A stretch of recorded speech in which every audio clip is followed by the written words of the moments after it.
You know that exciting dream of applying to college? Well, it often gets a sudden jolt, application Oh, fees. yeah. That part's less exciting. Right, from maybe $50 to over $100 per application. It adds up really fast. It can be quite a hurdle for families. Definitely. So this deep dive is basically your shortcut to understanding college application costs in 2025. We'll unpack what they are, why they vary so much, globally, Hmm. and most importantly, the proven ways you can cut them down, maybe even get rid of them completely. That's the goal. Our mission today is really to pull out the key insights from guides and expert advice. We want to help you apply smarter and save money, turn this potentially huge expense into just, well, a manageable part of the journey. Makes sense. So let's start right at the beginning. What exactly are these non-refundable fees we keep hearing about? Well, um, essentially, they're a required cost. Colleges and universities charge them mainly to cover the admin side of things, Admin, like what? like reviewing thousands of applications. It takes time, resources.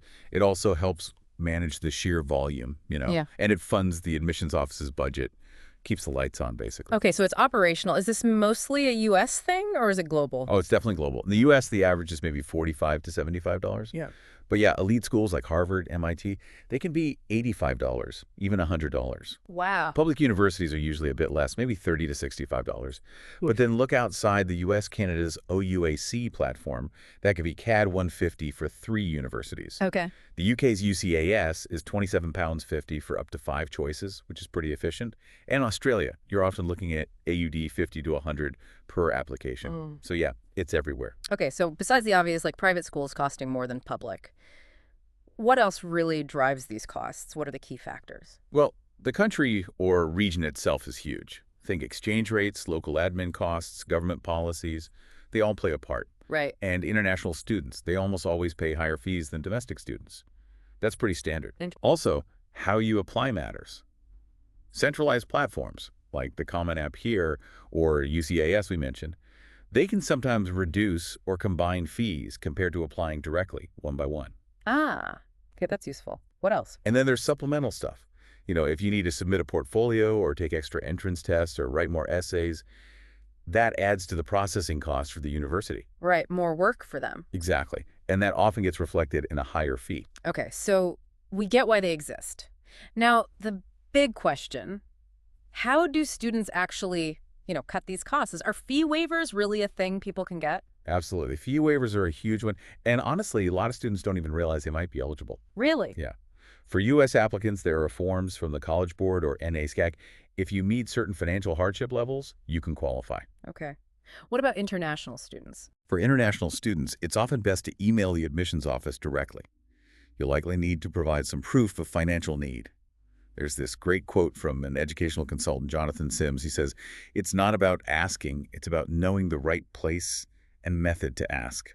Good advice. Find the right channel. And I heard you can actually apply to some universities for free. Is that true? Yes, some institutions do offer free applications. Sometimes it's during specific promotional times, or maybe just for applying online. Like who? Any examples for 2025? Sure. Places like the University of Dayton, Wellesley College often waives fees for online submissions, and I think Taylor's University in Malaysia is another one. Worth checking out. Definitely worth checking. What other strategies? Using those centralized platforms, we talked about Common App, UCAS, it's just more efficient. Mhm. One application form for multiple schools saves time and potentially money on individual fees. Makes sense. Be efficient. Yeah. And I've heard applying early can sometimes help. It can. Some schools waive fees for early bird applicants. Or sometimes you might get a waiver code if you attend a specific event, like a webinar or a virtual college fair. Keep an eye out for those. Gotcha. So any sort of like final strategic tips for someone navigating this? Definitely. First, make a smart short list of schools. You don't need to apply everywhere.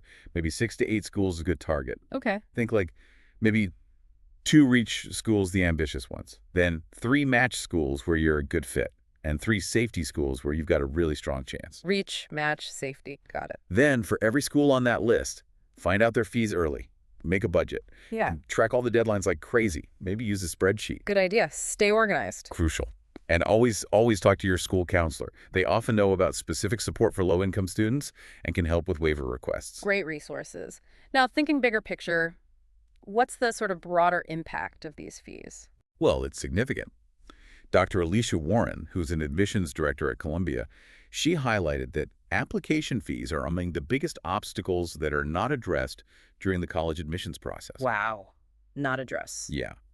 And Dr. Amanda Reynolds adds that these fees, especially when you stack them up across multiple applications, become a significant barrier to opportunity, especially for underrepresented students. That's a really serious point. So you have universities saying the fees are necessary for, fair evaluation. Right, for efficiency and managing the process. But then you have critics pushing for, say, universal free applications or maybe income-based fees to make it more equitable. Exactly. And that raises a really important question, doesn't it? How do we balance the university's operational needs with this fundamental need for equitable access? It's a tough one. It really is. But let's end on a positive note. Can this actually work? Like, can students really save money? Oh, for sure. Take Shruti Nair from Mysuru, a real example. She was applying to 6 Australian universities, tight budget. She saved, I think it was around Rs. 8,200 just by being strategic. She specifically looked for schools offering fee reductions, emailed politely to request waivers, and bundled applications where she could. So her proactive approach really paid off. Absolutely. Yeah. It shows it can be done. So wrapping this up, what does this all mean for you, the listener? It means that, yeah, the fees are there, but they're not insurmountable. Proactive planning, using the resources available, shortlisting smartly, it can make a huge difference. It really can ease the journey. You're definitely now equipped with the knowledge to understand, navigate, and hopefully reduce these college application fees, make that higher education pursuit a bit smoother, a bit more affordable. And maybe a final thought to leave you with from Malcolm Harris, who wrote for The Atlantic. He said, "The cost to apply should not be a cost to pursue a dream. It is essential to ensure that there is equity when it comes to the entrance point to higher education." Powerful words. They are. It makes you wonder, what more can institutions, maybe policymakers, do to really democratize access for every single aspiring student? Something to think about as you take your next steps.